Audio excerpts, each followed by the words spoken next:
Tuberculosis, or TB, is the leading infectious killer globally. In 2017, there were 10 million cases of the disease and 1.6 million deaths. Recent years have seen huge progress in research, but more action is still needed.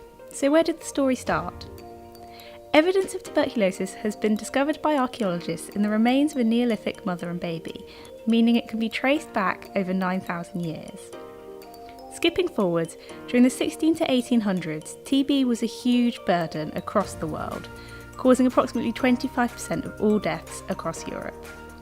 Despite the huge burden, the causative agent for tuberculosis wasn't discovered until 1882, when Robert Koch identified that TB is caused by an organism we now know as Mycobacterium tuberculosis. Koch received the Nobel Prize for this work in 1905. With the cause determined, the focus turned to prevention and treatment. This began in 1920 as the first human trials were launched for the Bacille Calmette-Guerin, or BCG vaccine, which contains an attenuated version of bovine TB. Following this, in 1944, three scientists, Schatz, Bouguer and Waxman, announced the discovery of a drug termed streptomycin and used this to successfully treat a TB patient. Treatment continued to improve.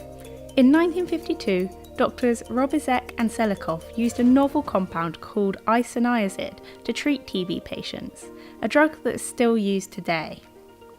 Turning back to the BCG vaccine, in 1953, a survey of 50,000 individuals demonstrated an 80% reduction in infection following vaccination, leading to the vaccine's introduction into secondary schools in the UK. However, the USA decided not to adopt the BCG after some research showed contradictory conclusions. The milestones thus far have shown improvements in our understanding and management of TB. However, in 1970 a stumbling block occurred as the first outbreak of drug-resistant TB was reported in the US. Following this, in 1993, recorded deaths from TB were reported to be higher than any previous year in history, prompting the World Health Organization to declare TB a global health emergency. This prompted action, and a few years later in 2001, the Stop TB partnership was launched. Another milestone came in 2010 as Cepheid launched a molecular test for TB. Called GeneXpert, this diagnostic was endorsed by the World Health Organization and hailed as a major breakthrough. Recent years have seen indicators of progress.